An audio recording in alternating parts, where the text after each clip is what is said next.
What is up, YouTube? Jared Spawning here. No, I haven't been around in a while. I am sorry for that.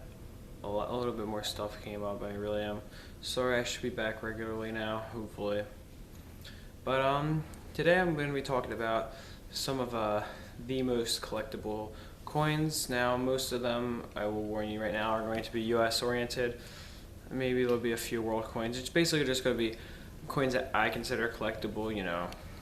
Just overall, like different like factors. Now, start off off the bat here, I'm gonna talk about wheat pennies a little bit. These coins are highly collectible. They're very cheap right now, made of 95% copper, 5% zinc or tin, and that makes them worth slightly more than their face value. And also, they are from 1909 to 1958 currency, which makes them more desirable. And you can usually get like maybe 1,000 of them for like anywhere from like $50 to $100. So they're not exactly collectible in that sense, but they're collectible in bulk. I personally have about, not even exactly sure, it's like 2,800, I think. Something like that, close to 3,000, I know. And and I enjoy collecting them. And of course, if you search through them, if you get lucky, you can find some key dates if they're unsearched, which most people may say unsearched, but nothing really is truly unsearched. I've just come to discover in my little experiences with the coins. You're not gonna really get something that's unsearched, has never been searched through before. When the person buys it as a larger lot, it's usually searched through. Because there's some coins that in the wheat pennies that are worth potentially, 100 grand, a couple $100,000. You're not usually gonna find it, but like the 1944 steel penny, 43 copper penny, worth like 200,000, I believe. And of course, you got some more popular breeds like '09 VDBS, first year of the wheat penny, had Victor David Bryan's initials on the back of it, which is what the VDB stands for, and the S is from the San Francisco Mint, because the least amount of those coins are made there. If you get a VDB from the Philadelphia Mint, it's not going to be as much.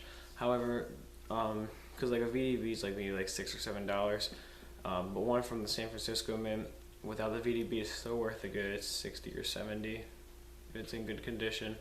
Not as collectible.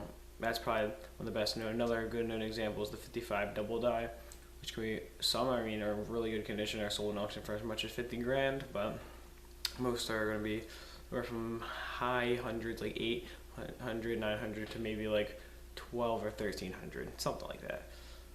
It's not anything super unvaluable, but yeah, it's pretty decent amount of money. And of course, those are some of the most popular.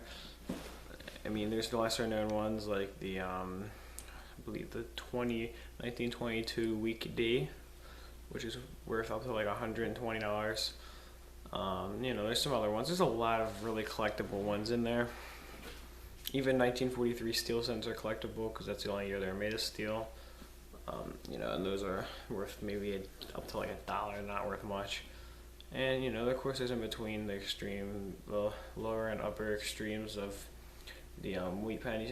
Like the 1922 weekday. There's coins all over, and they really are some of the biggest and most widely collected coins in the world. Now, another widely collected coin for their group is mercury dimes. Now, you can apply this more to barber also, and mercury, and not really silver Roosevelts as much. Usually mercury and barber dimes, you're going to see the mistakes, and they're new enough still to have the mistakes that are noticeable in them.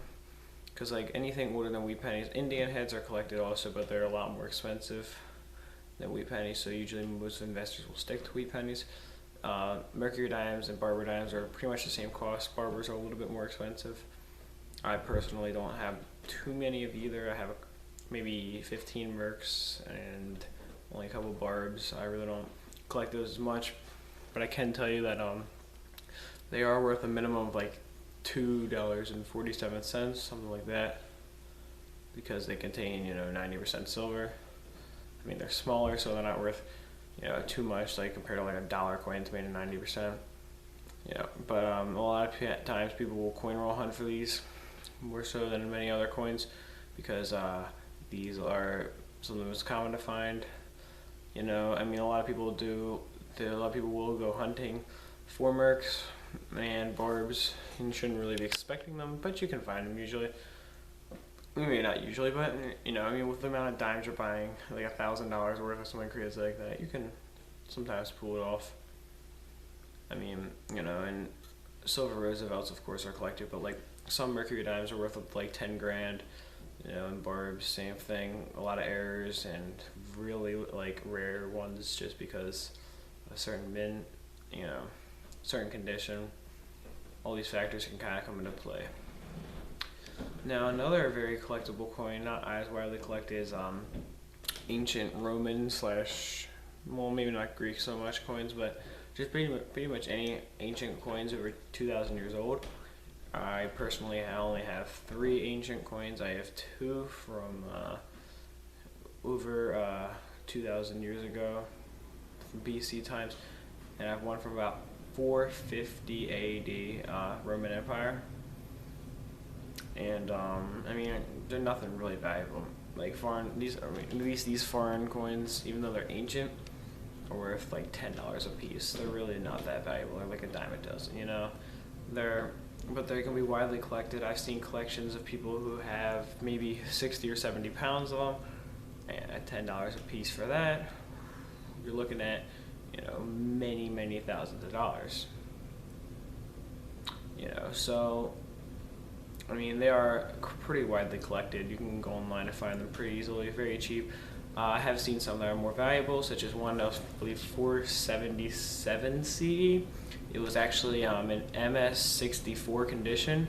I think it was worth like 37 grand. I mean, MS-64, a lot of coins from the late 1800s and early 1900s in that condition are worth a lot. So this coin is just like 1,500 years old. Maybe, I mean, well, if it was, I'm not really exactly sure. I think it was from like 600 or 700 CE. So, those would go 1,300 years old. Solid number there. And, I mean, of course, this goes with all the other ones, how there's more collectible models. Now I'm going to start to get into more, maybe specific, I think I pronounced that right, more specific coins here, like for example, as in U.S. currency, talking about wheat pennies before, the 1909 VDBS is probably the most highly desirable and collectible wheat penny on the market. A lot are sold every day for private and public collections, as well as just resale. A lot of people really can't afford them. I mean, you're going to be paying $1,200 for one. A lot of people don't have that kind of money for a penny. But, I mean, and when you think about it, I believe a couple 100,000 of them were made at like 457,000, something crazy like that. A huge number of these coins were made. And I mean, if you had them all, you'd have close to 1 billion. So like, that is pretty insane to think that they're so worth so much, but yet there's so many of them, as opposed to other coins, which you'll see like maybe 50 of them existing. And I mean, it is pretty insane that they can be worth over $1,000, but even though they're so common. But I mean, they are harder to find, good condition and everything, and all that really added together can give you still a pretty valuable coin, because they are from 1909. Now, one of the most highly desirable coins, not coins that are made in a mint, but actually coins that are made as bullion, and these are called proof coins. A 1 ounce proof round could have cost you up to $60, 3 times or 4 to 4 times over spot price for a 1 ounce silver proof round. Now, to add on to this, another really highly collectible coin, like bullion wise, is not just proofs, but coins that are part of sets. You know, like the I believe it's called the Wildlife series, where there's like the different, you know, the koalas, the kookaburras, stuff like that.